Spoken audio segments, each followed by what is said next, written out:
Xi Jinping, by his ongoing so-called anti-corruption campaign, has made a tremendous number of enemies throughout the upper reaches of the Chinese Communist Party. He has created deep fractures between the factions, which were already, of course, at each other's throats. Given the slightest opportunity, those factions will turn on each other, and China will break apart into provincial or smaller sized pieces, as it did in the 19 teens and early 20s. And in that breakup would arise opportunities for the Chinese people to move in the direction of freedom at long last.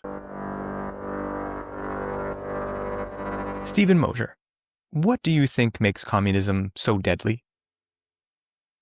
Well, I think what makes it deadly is that it is an atheistic philosophy of establishing a false heaven on earth by rejecting God. I mean, Alexander Solzhenitsyn once said that underlying all of Marxism's economic pretensions and the political pretensions was the basic fact that communism was atheistic. It rejected God, and that hatred of God, I think, lies at the root of the destruction of families, the destruction of individuals, the destruction of entire peoples that we see in the history of communism as it has unfolded over the last 150 years or so. And never more clearly, I think, than in communist China, which holds the record. The Chinese Communist Party holds the record. It's not even close for the greatest number of people killed by a communist regime. And I will claim, and I believe I have the facts to back this up, that the Chinese Communist Party has been responsible for the deaths of 500 million Chinese. It's by far the greatest killing machine in human history. And where do I get that number? Well, the first 100 million came as a result of Chairman Mao and subsequent purges and persecutions. 45 million people died in the famine after the Great Leap Forward, which wasn't a great leap forward at all. It was the Great Leap into famine and poverty. Tens of millions more died in various persecutions in the 50s.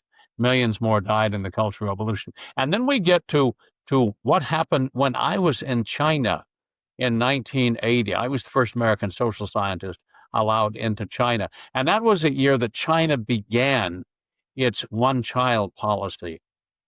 And that policy, which ran from 1980 to 2016, before it was finally abandoned, resulted in the deaths of 400 million unborn and newborn Chinese. More females than males, by the way. More girls than boys died at the hands of the abortion doctors in China because of course, the preference for sons that you find throughout Chinese history. So if you add the 400 million deaths from the one-child policy to the roughly 100 million deaths caused by other attacks on humanity of the Chinese Communist Party, you get a truly blood-curdling number. 500 million people are dead now because of the Chinese Communist Party. And it continues its killing spree against minorities. The Tibetans, for example, the Uyghurs in the far west, are still being sterilized and aborted as we speak in order to wipe them out as separate peoples. Mm-hmm. And Stephen, you said unborn and newborn. What is the newborn part for those who don't know? Well, the fact is that one-child policy resulted in the arrest of many women who were hiding their pregnancies. And so they were only found out by the authorities when they were 5 months, 7 months, or in some cases, even 9 months pregnant. And if a woman was walking down the street in Guangzhou in the year 2000, for example, and she was obviously pregnant, the police would stop her and demand to see her conception certificate. In other words, the permission slip from the Chinese Communist Party to conceive this child. And if she couldn't produce a conception certificate, she was taken immediately to the hospital and given an abortion. Some of these women were in labor when they were discovered, and they were taken in at that point in time. And the doctors were under orders. I know this because I interviewed many, many doctors on my trips to China.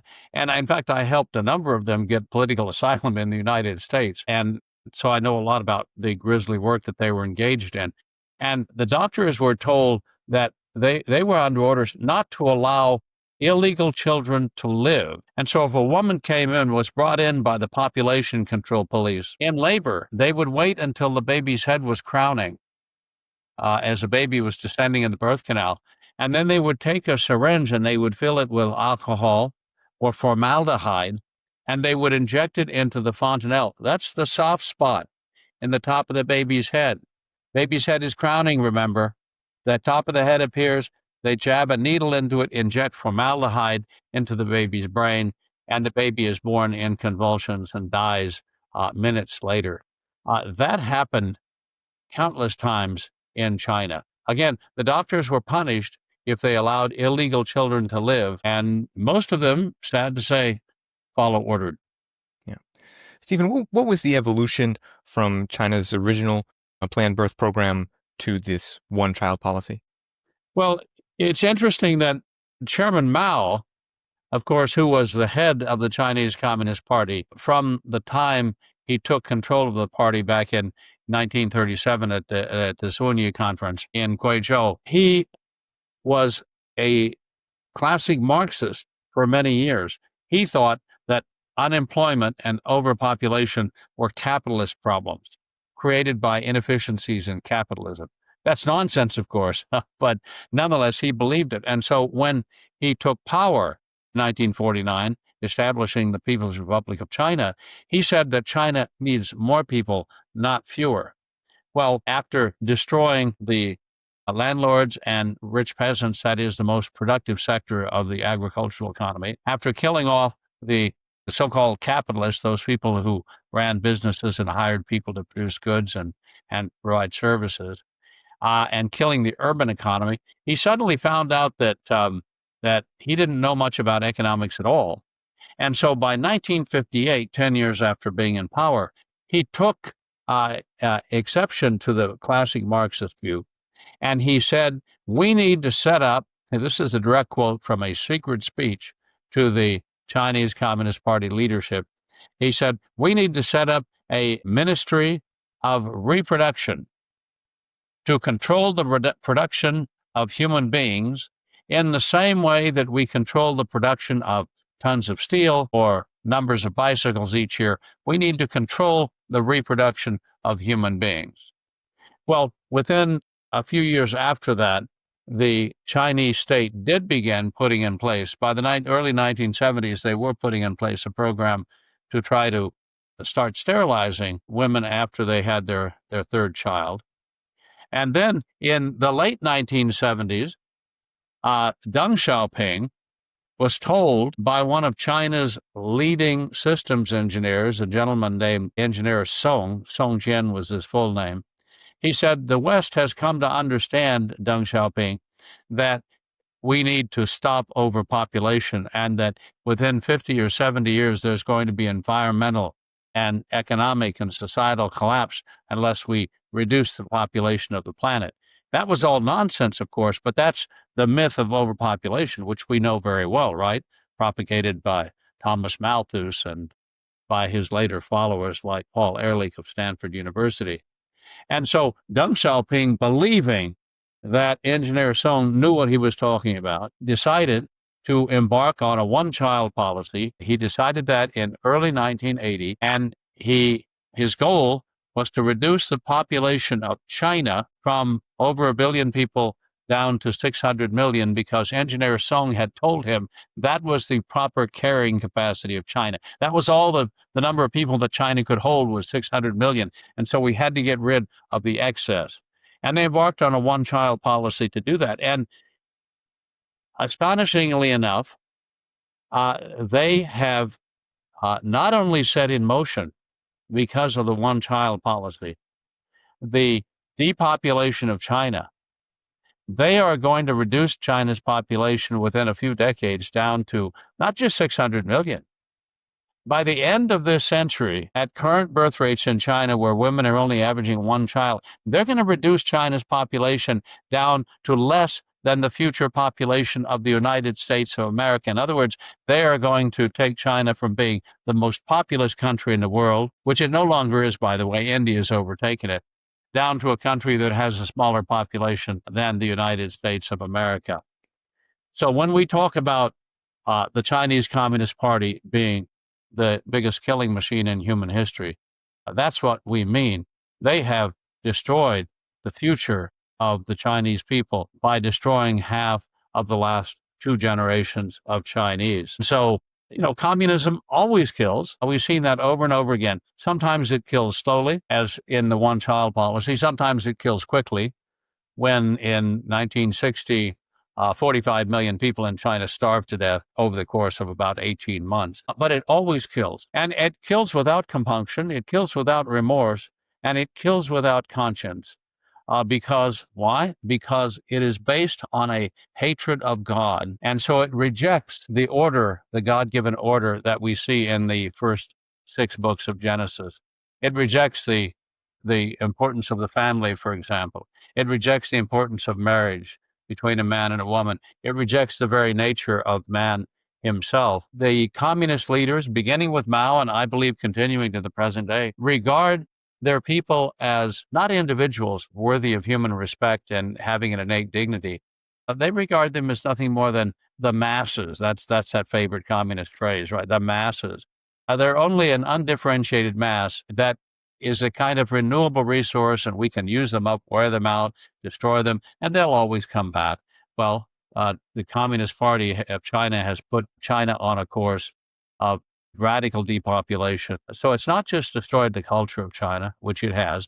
It's not just destroyed the family structure of China, which it has. It's not just destroyed 400, 500 million Chinese, which it has. It's destroyed China's future in the most fundamental way by destroying the future generations. Mm-hmm. And Stephen, you mentioned the attack on the family unit as well. What propels the CCP to attack the family? Well, the family is one of the great bulwarks of protection against the overreach of the state. And I will tell you that we talk about communism as having originated with the ideas of Karl Marx and Friedrich Engels back in the 1830s and 40s, the Communist Manifesto in 1848. But in China, this drive towards political control goes back well over 2,000 years. China actually had a kind of proto-totalitarianism that was developed several hundred years before the birth of Christ. The school of thought was called Fajia, which can be translated legalism. And it was the legalists, these pseudo-Marxist philosophers, argued that all power had to reside in the emperor, and that the emperor needed a standing army, and the emperor needed political commissars in the army, and the emperor needed, for example, control over the production of salt and iron, important aspects of the economy.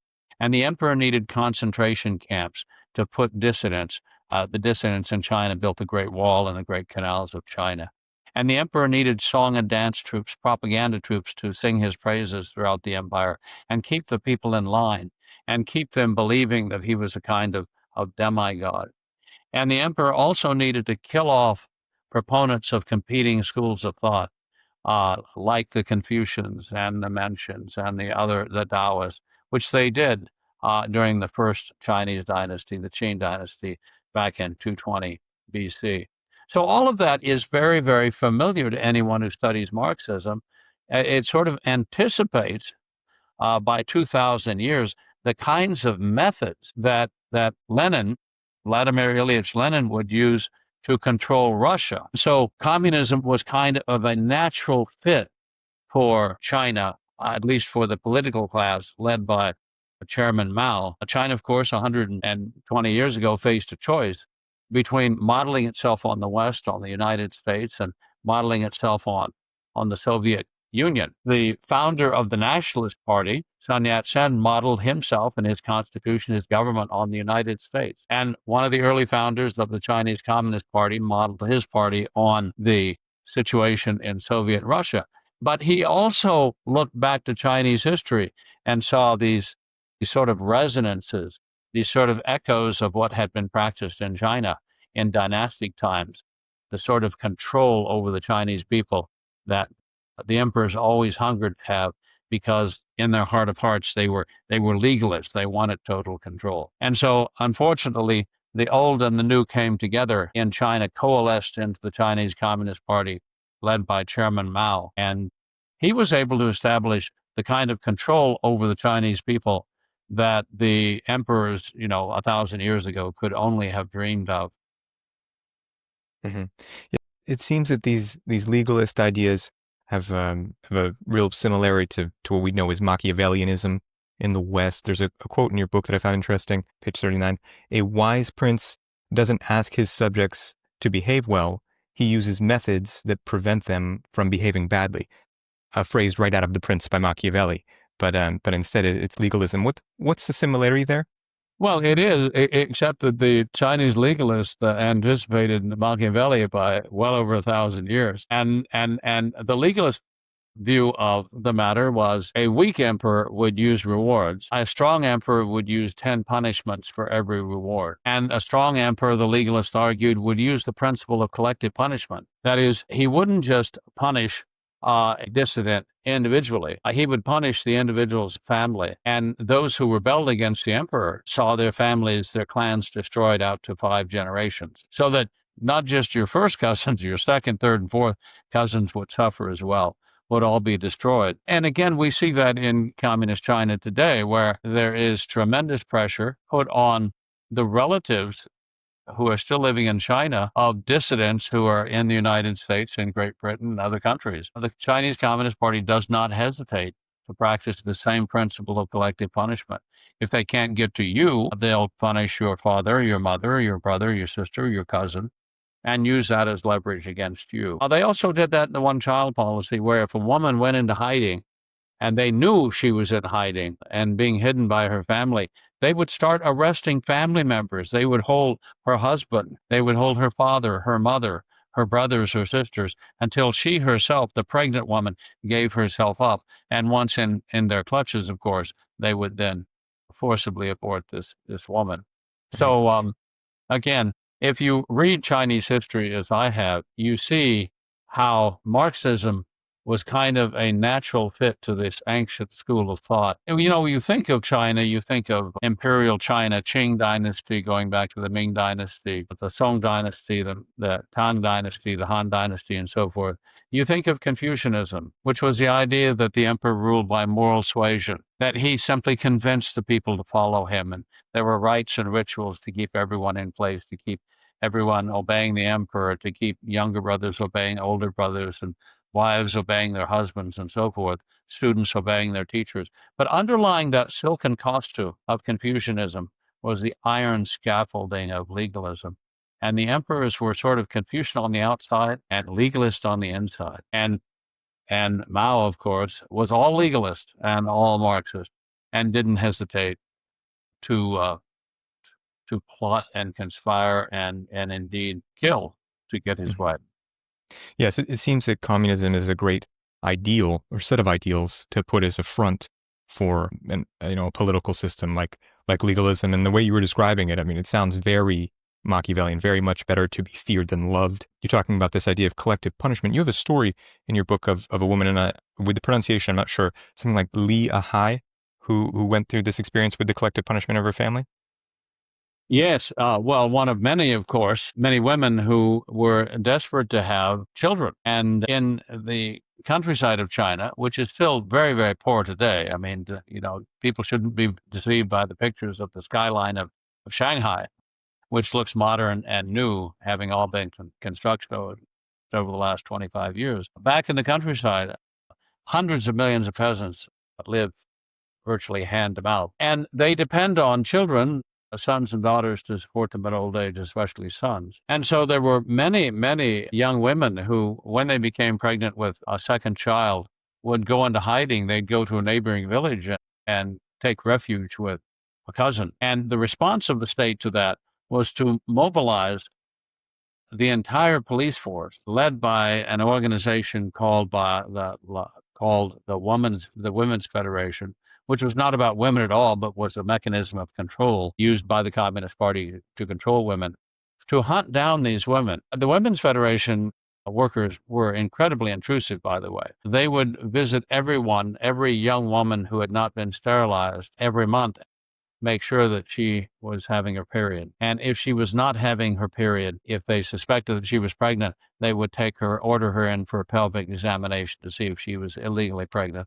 And if she was illegally pregnant, they would then order her to be aborted. In the factories, for example, in the workshops in the factories, they would have a bulletin board on the wall, and along one side would be the names of all the young women in the village, in the factory floor, who were married but did not have permission to have a child. And along the top of the bulletin board would be the months of the year. And every month, all of the young women, the married young women who had not yet been given permission to have children, had to put a check mark by their name to publicly attest to the fact that they had had their menses, that their cycle had come and they were not this month pregnant. So incredibly, incredibly intrusive. And Li Hai, of course, went into hiding with a cousin, and they began to arrest her family members one by one and held them in jails run by the population control police. Now, they have the regular jails in China for criminals. They have the gulag in Qinghai and in the far west of China and in the far north, the very unpleasant areas of China, where they put political prisoners and the long-term prisoners. But during the one-child policy, the population control authorities themselves were allowed to establish jails in which they locked up these pregnant women, and in the process of coercing them to have abortions. And then, of course, where they also locked up family members if they couldn't lay their hands on the women themselves, holding the family members hostage until the women themselves presented themselves for the operation that would kill their unborn child. The other thing the authorities would do is they would use an escalating series of threats and punishments against the families. They'd first come and visit and say, you're carrying an illegal child. You have to end your pregnancy. If that didn't work, the husband or wife would find themselves fired from their job. If that didn't work, they'd go to turn the lights on one day in their house and they'd find that their electricity had been cut off. They'd turn on the faucet and they'd find that the water had been cut off by the local utility company. The punishment would escalate to, in some cases, they would come and destroy your house. Imagine that your wife is pregnant with a child that the Communist Party declares is illegal, conceived without the permission of the state, conceived outside the state plan. And because you're refusing an abortion, they come one day with jackhammers and mallets and a bulldozer and bulldoze your house into rubble, rendering you homeless. Well, they don't have to do that very few times before the other villagers get the message, and it becomes easier to coerce women into abortions. So basically, they pulled out all the stops. And one way to look at the one-child policy, which ran for 36 years, is the longest running political campaign in communist Chinese history. In many ways, it was similar to every political campaign that has ever been run by the Chinese Communist Party. The party sets a goal without consulting the people and then holds propaganda sessions to tell the people what the party line is. And then anyone who doesn't get in line is considered to be fair game and is struggled and punished and tortured and sometimes killed. We see that over and over again in China. We see a campaign continuing today, for example, against the Falun Gong Buddhists. There's a Buddhist offshoot in China, the Falun Gong. You may have heard of it. A lot of people have heard of it because it runs the Epic Times and New Tang Dynasty Television. It's a major group that they believe, like most Buddhists do, in the sanctity of life and in telling the truth, which puts them at odds with the Chinese Communist Party, which doesn't believe in the sanctity of life and doesn't believe in telling the truth.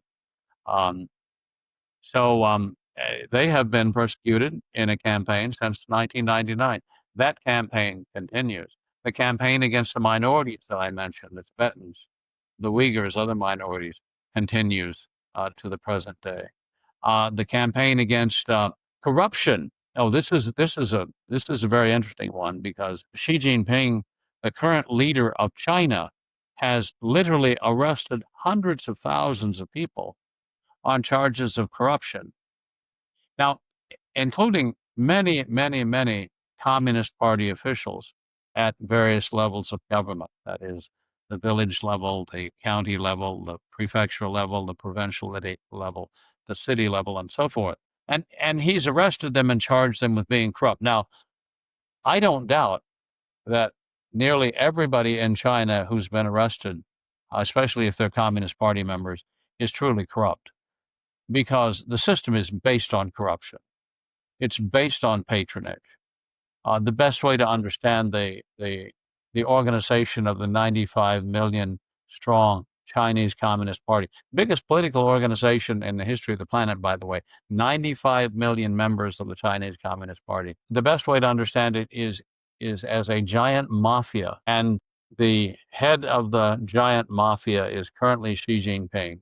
And he has his faction, and he's the capo de tutti capi, right? He's the chief of all the chiefs.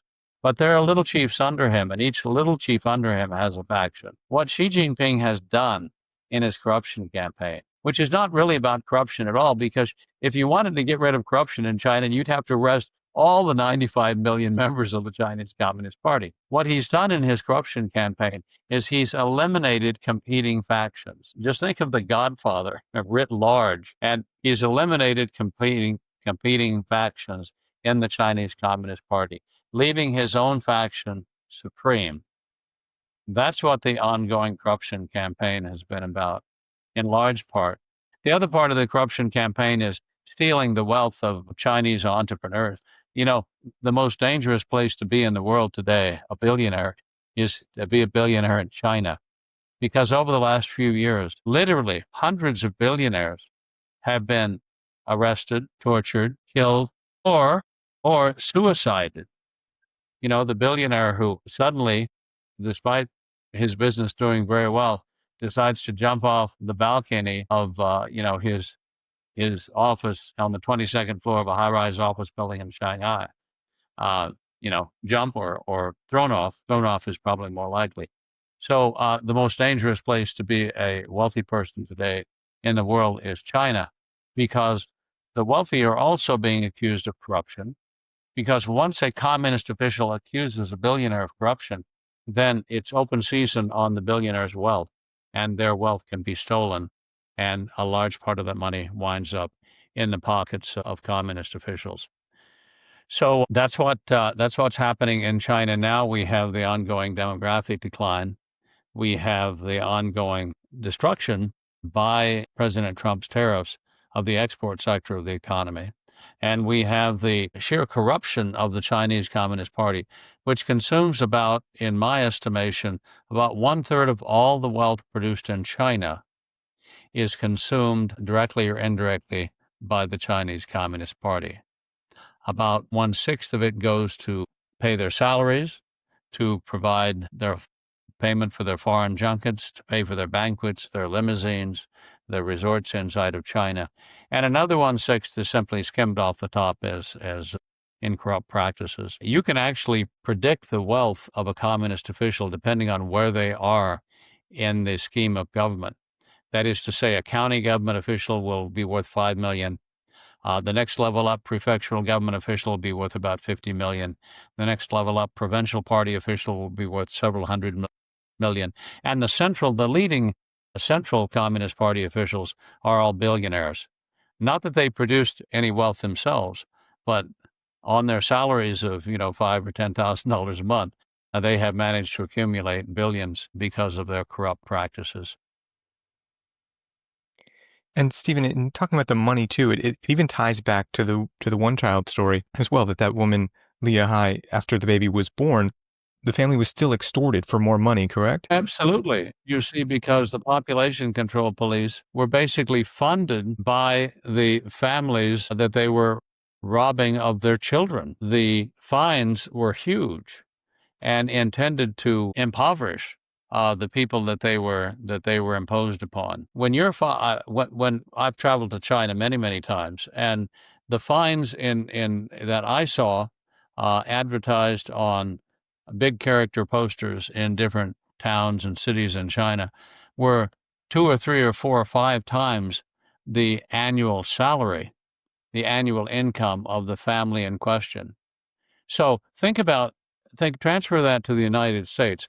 Let's say that which we will never have, but let's say we had a one-child policy here. The fine in U.S. terms would have been $100,000, $200,000 that you would have to pay the authorities if you had an illegal child.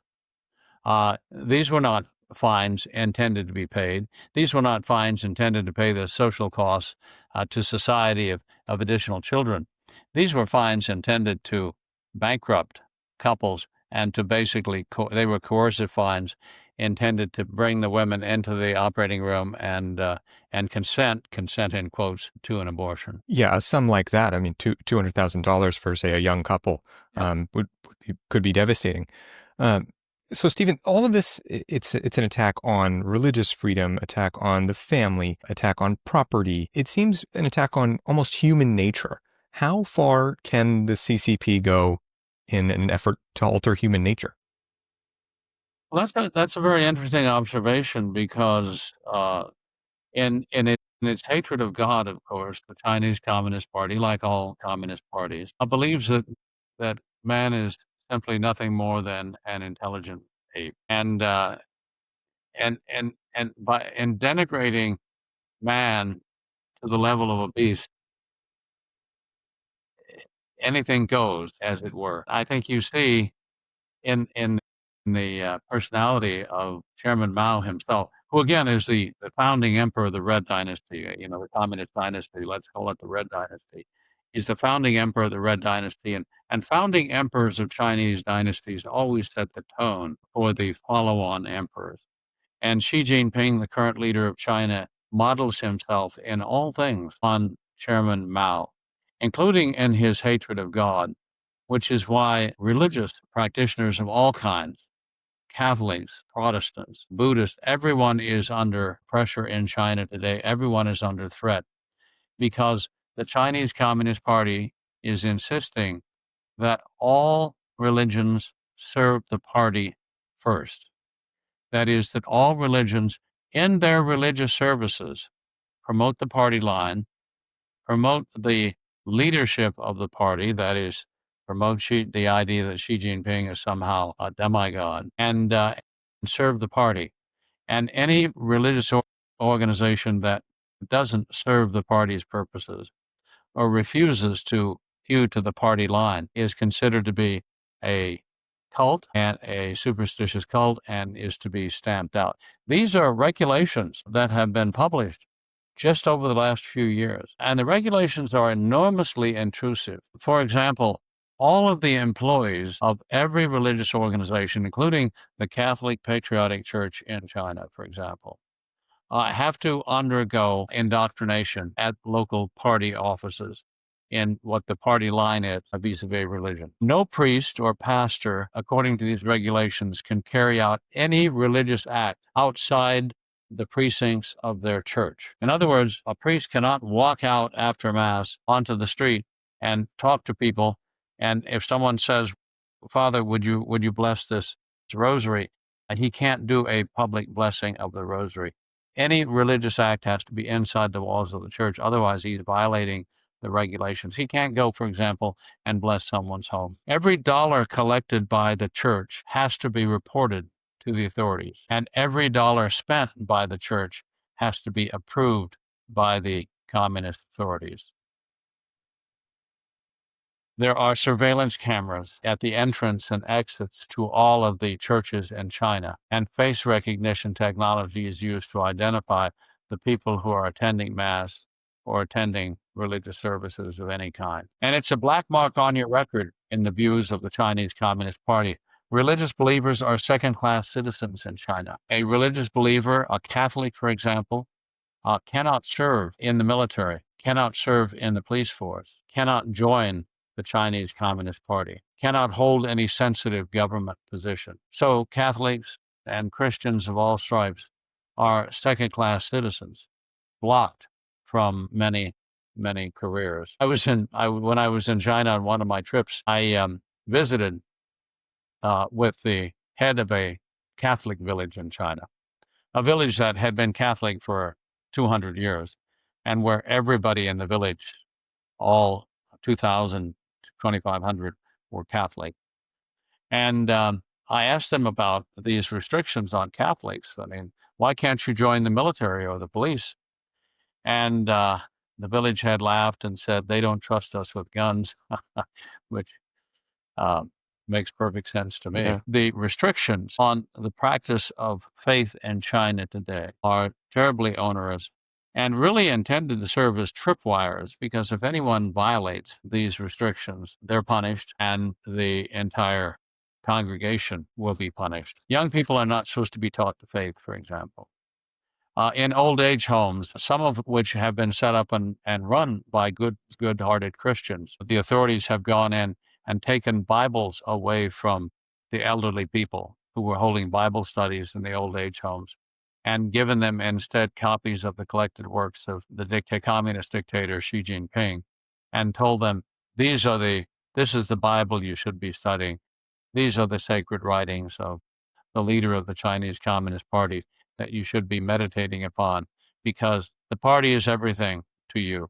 The party is everything to China, and the party must have first place in your heart.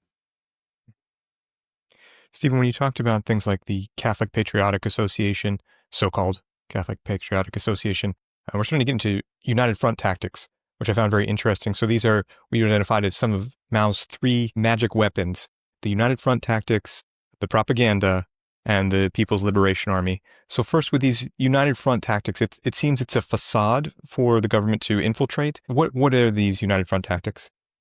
Well, Mao Zedong famously declared during the Chinese Civil War that the Chinese Communist Party had 3 magic weapons. They were propaganda, United Front tactics, and the People's Liberation Army.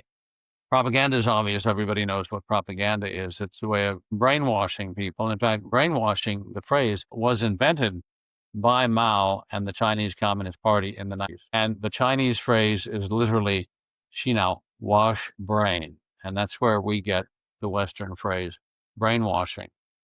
And what it means is subjecting people to a cockeyed view of the world, subsuming them, immersing them in a certain view of the world through propaganda, so that it drives out all other thoughts. It's kind of mind control. United Front tactics are different.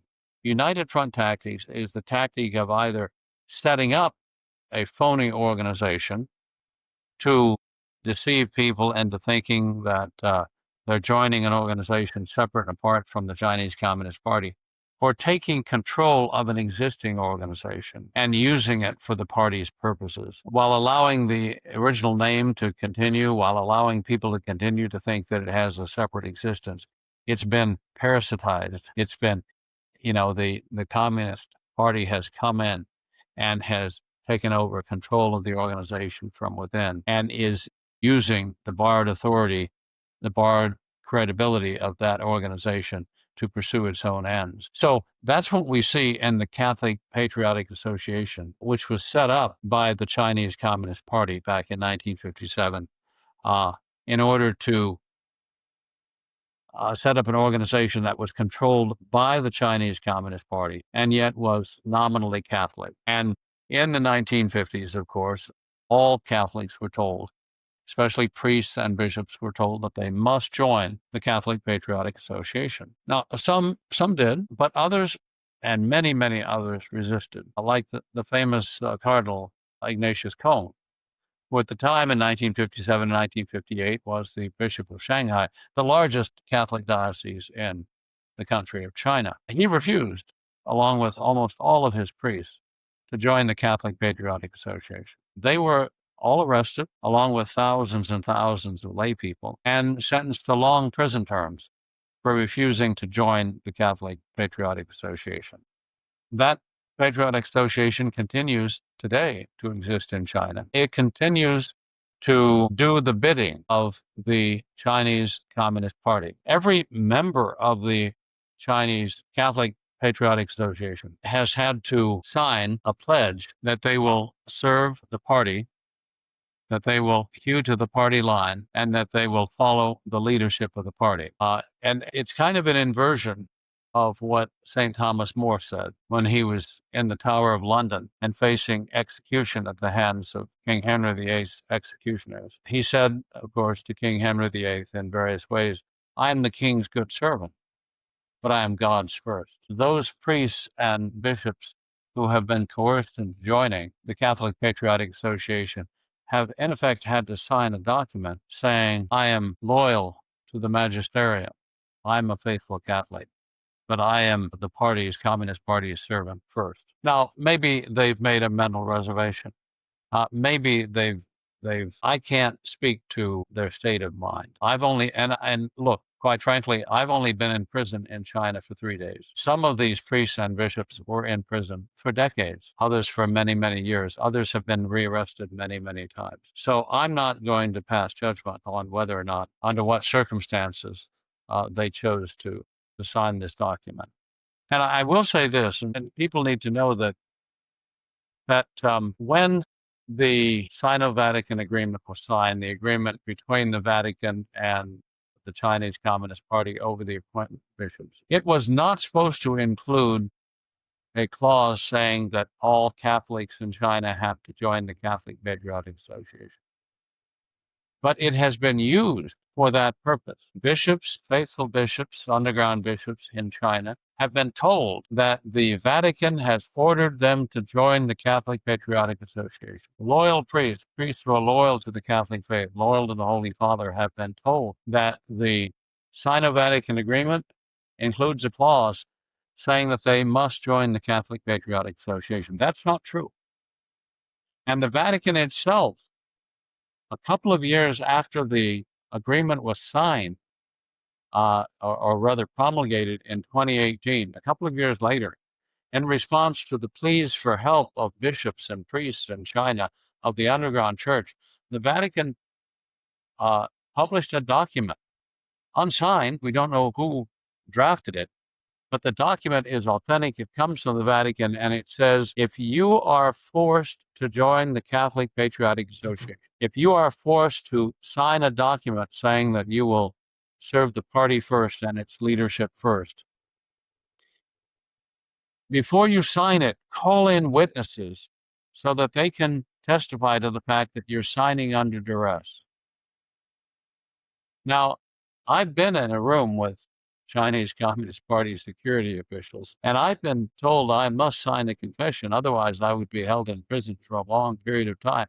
I can guarantee you that in that situation, you will not be allowed by the Communist Party official in charge to bring in witnesses. The document from the Vatican also said, recognizing this fact, it said if you're not allowed to bring in witnesses, then after you sign the document joining the Catholic Patriotic Association, pledging to serve the party and put its interests first, underneath your signature, note that you're signing under pressure, that you're signing under duress. Well, again, that's not a solution. I've been in a situation where I was forced to sign a confession.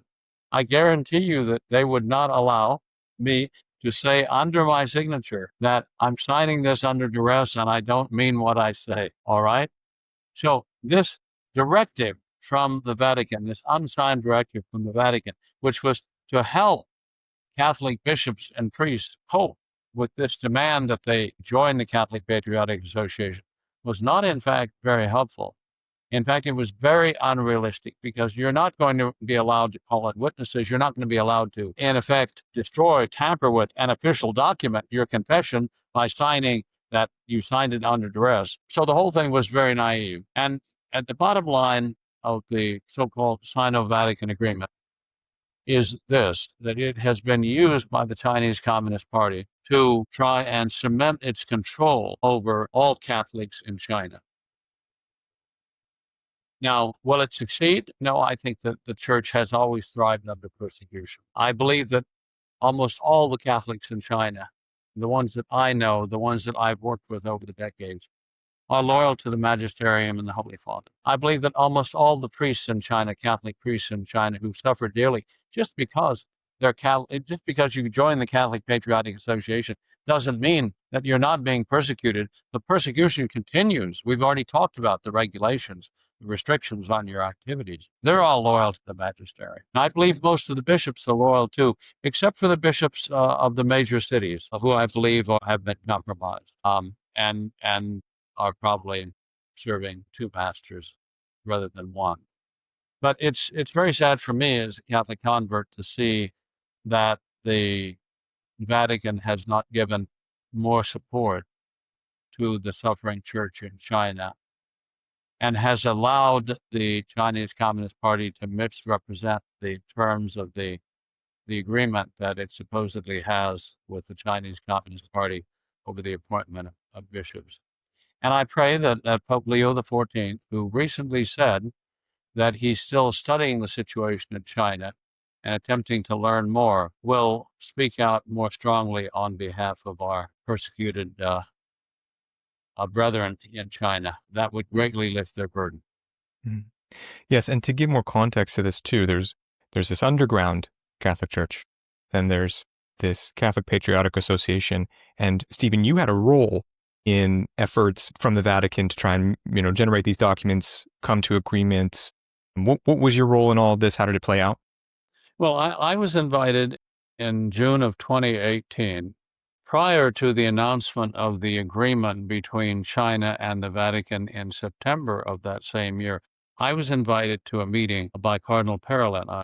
He and I spent an hour together, and in an hour during which I rehearsed for him the tremendous persecution against Catholics in China that was even at that time in 2018 ongoing and intensifying, and urged him not to sign or announce any agreement with the Chinese Communist Party under the present circumstances. And my basic point was that Xi Jinping, the current dictator of China, who took power in late 2012, early 2013, is absolutely hostile to any expression of religious faith in China. He is a xenophobic nationalist. He wants people to worship in the Church of China. He wants people to worship him as the leader of China. He wants to be the next Chairman Mao in Chinese history. And the hatred of God is ever more manifest under Xi Jinping's rule, and is manifesting itself in these increasing restrictions over the practice of religious faith in China. One of which I told Cardinal Parolin, who is the Secretary of State and in charge of diplomatic relations between the Vatican and over 100 countries. One of the restrictions is that the government of China had for many years a Bureau of Religious Affairs, which was in charge of dealings with Catholics. Several years ago, the authority over religious activities of China was given directly to the Chinese Communist Party. In other words, the Chinese Communist Party, which is based fundamentally on a hatred of God, is now directly using United Front tactics through its United Front Department to try to coerce, control, and ultimately eliminate all religious faith in China. They're no longer using a government entity as a go-between. They're doing it directly, which speaks to how intense the persecution has become. Now, I believe that the agreement that was announced by Cardinal Parolin in September of 2018 and renewed in 2020, renewed 2 years later, and now renewed again, um, is very one-sided. And I say that because when I finished my long discussion with Cardinal Parolin about why it was an extremely bad idea to sign any agreement with the Chinese Communist Party that would invariably be used against our co-believers in China, our co-religionists in China. He concluded the discussion by saying, well, the agreement is already negotiated. We're just waiting for the Chinese side to sign it, which, upon hearing that, of course, my heart fell because I knew that he was already bent on a particular course of action. But I firmly believe that the agreement was never signed by the Chinese Communist Party because the only person in China who would sign what is in effect a treaty between China and a foreign government, which is to say the Vatican city-state, which is how the Communist Party regards the Catholic Church. The only person who would dare sign such an agreement would be Xi Jinping himself. and he has not signed it. In fact, Cardinal Parolin last year in an interview virtually admitted that that was the case because he was asked, why is the agreement still secret? And Cardinal Parolin answered, because it is still a work in progress, it is still in draft form. In other words, the Vatican's outreach to China under Pope Francis was based on the pious hope that if the Vatican cooperated with the Chinese Communist Party in appointing bishops, if the Vatican allowed its barred authority to be used by the Chinese Communist Party to bring the underground church under the control of the Catholic Patriotic Association, that somehow, because the Vatican was operating in good faith, acting in good faith, that the Chinese Communist Party would reciprocate. That was never going to happen. The Chinese Communist Party reacts to gestures like this invariably by seeing them as a sign of weakness and taking advantage of people and organizations, and indeed taking advantage of the Vatican's weakness in this regard. And so we've seen in the years since the signing of the Sino-Vatican Agreement, we've seen the Chinese Communist Party nominating bishops and the Vatican going along with the Chinese Communist Party's choice to become, for example, the Bishop of Shanghai. Now, originally, the original proposal of the Vatican under St. Pope John Paul II and Pope Benedict was to use the Vietnamese model. Vietnam has a communist government. But the Vatican was able to work out an agreement with the Vietnamese government that when the opportunity came up to appoint a new bishop, that the church would propose 3 candidates to be bishop, and the Vietnamese Communist Party would get to choose one of the 3, who would then be accepted in turn by the Pope, who had actually already vetted him and already decided that he would make a good bishop, a good shepherd for his people. The Chinese Communist Party absolutely refused to consider using the Vietnam model. Instead, they said, we're going to propose a candidate, and you will have an opportunity to accept or veto that candidate. But the underlying condition was this, and this was stated very clearly by a senior communist official who said, the Pope cannot refuse to accept our candidates indefinitely, and the Pope cannot continue to turn down our candidates, because if we propose a candidate and we do not hear from the Vatican, or if we propose a candidate or 2 and they're rejected by the Vatican, we will simply go ahead and appoint bishops anyway.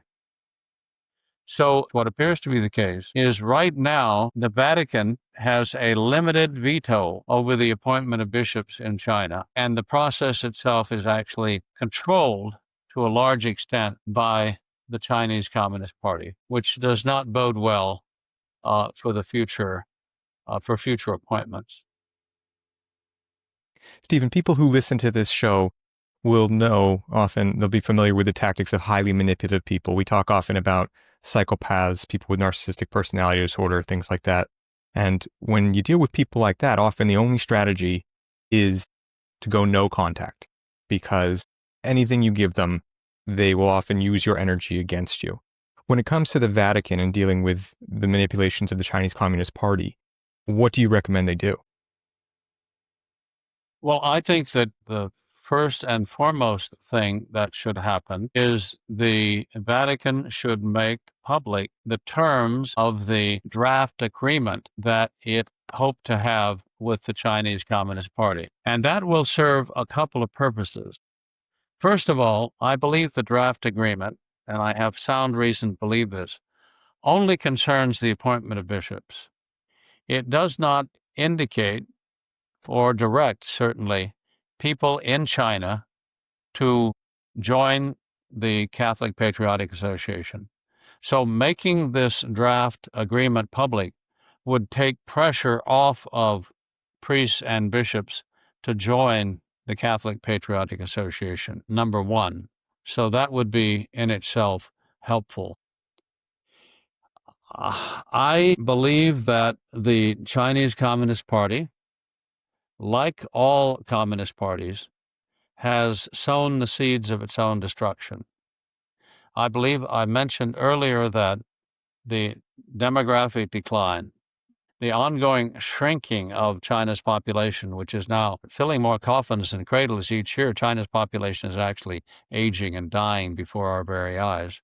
That combined with the massive corruption, that combined with the economic pressure that's now being exerted on China and the Chinese Communist Party by President Trump and by some of our allies, will bring down the communist regime over the next few years. And the Chinese people will hopefully, in that circumstance, be able to enjoy a new opportunity, a renewed opportunity for freedom, including religious freedom. In the meantime, I believe that it is a mistake for the Vatican to allow its borrowed authority to be used to control and diminish and ultimately to extinguish the church in China. We know that won't happen. We know the church has always thrived under persecution. We know that, as Tertullian said, that the blood of the martyrs is the seed of the church, and there have been many, many, many martyrs in China, and they're still being made in China today. But we must stand firmly on the side of our fellow believers in China and not in any way empower the communist Chinese regime, which is not acting, never has acted, and never will act in good faith towards believers. Because again, at the root of communism, beneath all of its economic and political pretensions, is a hatred of God. Stephen, you're talking about a collapse of the Chinese Communist Party. What do you think that could look like? I think it would look a lot like the dynastic collapses that we've seen in Chinese history. Going back to the last one, which occurred in 1911 1912, when the Qing dynasty, which we also call the Manchu dynasty, collapsed. The eroding away of central authority led provincial governors in Wuhan, in Guangzhou, and other provinces to declare independence from the central government. And I believe that Xi Jinping, by his ongoing so-called anti-corruption campaign, has made a tremendous number of enemies throughout the upper reaches of the Chinese Communist Party. He has created deep fractures between the factions, which were already, of course, at each other's throats historically, and that given the slightest opportunity, those factions will turn on each other and China will break apart into provincial or smaller sized pieces, as it did in the 19 teens and early 20s with the warlords governing different parts of China. And in that breakup would arise opportunities for the Chinese people to move in the direction of freedom at long last. So that's my hope. I do not believe that the communist system in China will be able to perpetuate itself indefinitely. You know, when you look back in 1980 at the Soviet Union, you saw a system that appeared to be impregnable. You saw a system that appeared to have iron fisted control over the Russian people, and yet in 1991, September of 1991, the system collapsed, and the various Soviet republics declared their freedom from the central government. I believe the same scenario is possible in China with the various provinces. And again, people need to understand that China is a Roman empire that never broke up. And the differences between Guangdong and Fujian and Shanghai and Beijing and the other provinces are almost as deep and wide as the differences between Spain and Portugal and Italy and France. They speak different languages, for example. There's a national language, of course, but Cantonese is as different from Mandarin as, Italian is from French. And so I think there are opportunities there for China to break up into European nation-sized pieces for a while, and that freedom would grow in the interstices between those multiple centers of power in the way that it hasn't been able to under the iron-fisted control of the Chinese Communist Party from Beijing. And see, we've talked a little bit about the durability of religion through these situations. Now, with communism being this set of ideals, it is almost like a religion. I wonder, where do you think the line is between the CCP as a political party and the CCP as a religion? Well, of course, it is a quasi-religion. Mm-hmm. It has its rituals. It has its its party secretaries who occupy positions of power in the hierarchy. It has its own. Well, I hate to use the word pope, but it has its own religious leader in the leader of the Chinese Communist Party, who has always sought to be considered by ordinary Chinese to be a kind of quasi divinity, in the same way that the historic emperors of China also thought to be sought to be considered divine by the Chinese people to enhance their rule, enhance their authority, and make sure that their edicts were carried out. The religion of communism, however, has fallen upon hard times. No one really believes in China today the overarching myth of communism, which is what? That the Communist Party is devoted to creating a society where everyone is equal, where goods are distributed according to one's needs, and everyone works as hard as they can according to their ability, and that one day the government itself will fade away and there will be a perfect society where there's no need for some sort of overreaching overarching government control. Everyone understands in China today that's nonsense. And they understand it because for 70 years, 75 years, they've lived under a system which is precisely the opposite. It's a hierarchical system. It's a system of control. It's a system where the government has gotten only bigger and stronger, and where the government and the party are one and the same. So it's clear that the myth of communism is nothing more than that. And so the Chinese Communist Party and its leadership have retreated to a second myth. And the second myth is the myth of great Han chauvinism, the myth that China is somehow unique among nations, and that China has this 5,000-year history. Well, yeah, originally, the Chinese Communist Party claimed a 3,000-year history. And then it's kind of amusing because Jiang Zemin, who was the communist dictator in the late 90s, paid a trip to Egypt. And in Egypt, he learned that Egypt claimed to have a 5,000-year history, which it did, which it does, the Egyptian dynasties. And so when he went back to China, he said to the communist historians, we now have to claim to have a 5,000-year history because we must have the longest history on the planet because we're the most. Anyway, that's why they went back 5,000 years. But the new religion of China is China itself. It's a kind of xenophobic nationalism where the Chinese Communist Party propagates the myth that the Chinese people, the descendants of the dragon, are superior to all of the other people on the planet, and that China's culture and history is longer than and superior to any other history and culture on the planet. And so essentially, since people are leery of worshiping in the Church of Communism, they have said, well, you can worship in the Church of China instead. You can become ultra nationalist with a deep fear of foreigners, especially of the United States, because we don't want to be like them. And you can worship in the Church of China, and all Chinese people are to sit in the pews docilely. And the ushers in the Church of China are the members of the Chinese Communist Party. The acolytes on the altar are the members of the Chinese Communist Party. And the leader of the church services in the Church of China is none other than Xi Jinping himself. So that's what they're using now as a kind of ersatz religion, a kind of substitute religion, is this xenophobic nationalism.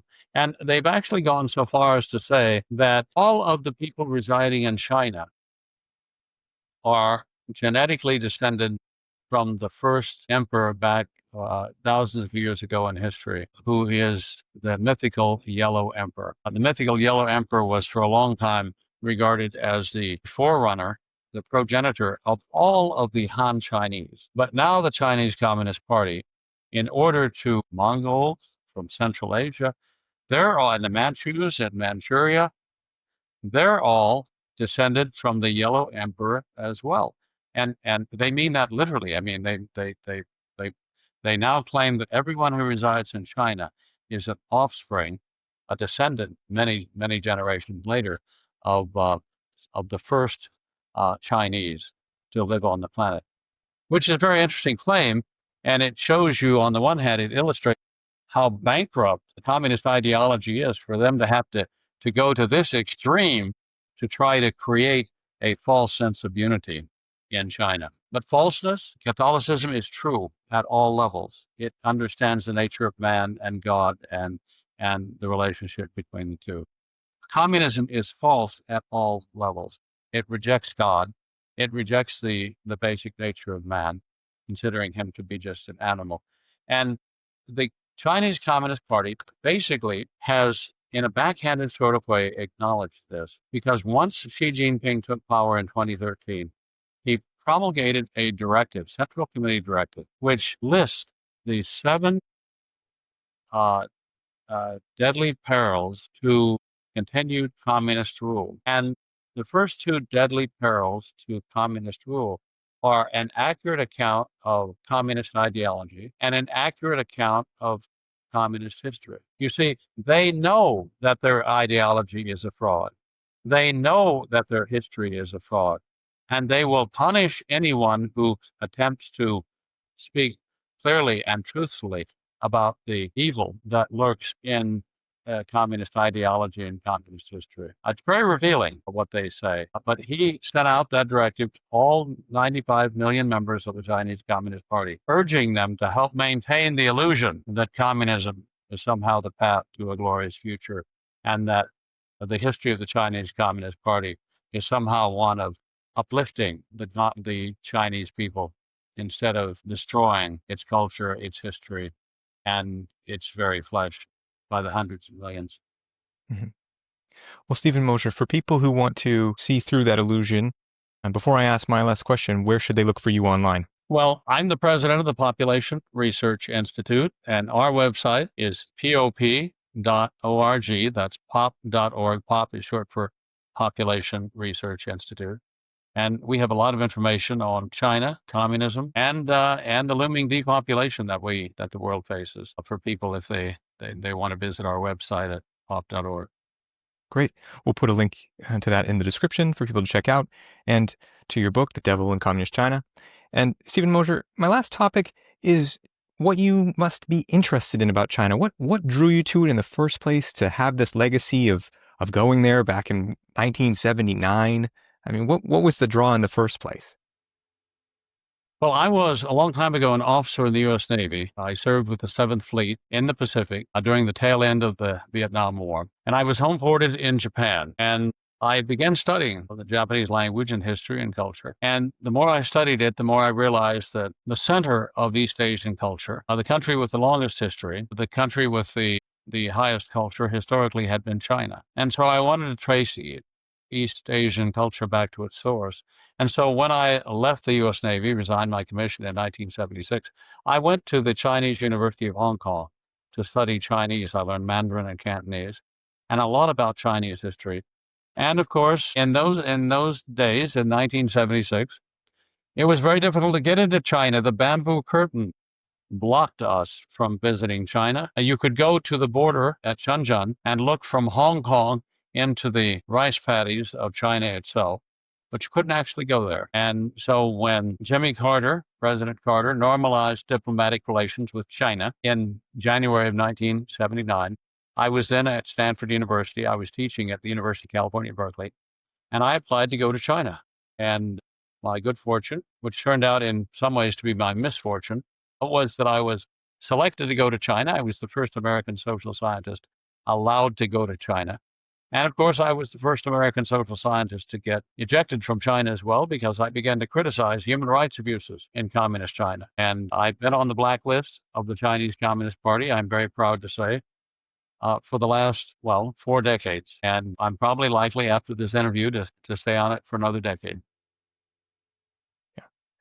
I just wondered, do you have a favorite memory of China, or a good experience there you might share?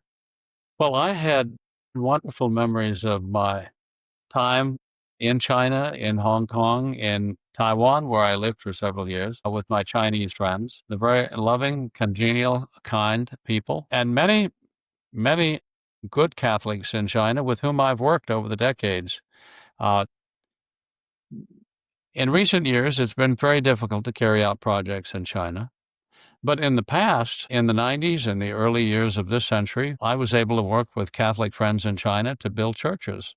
We raised money to build churches in China to replace churches that had been destroyed by Chairman Mao during the Cultural Revolution. We worked with Catholic friends in China to set up several orphanages in China to care for little girls and handicapped children who had been abandoned by their parents in the hope of, the parents were hopeful of having another child. If they abandoned their little girl, they were hopeful that the authorities would allow them to have another child because they'd go and they'd say, our child has died.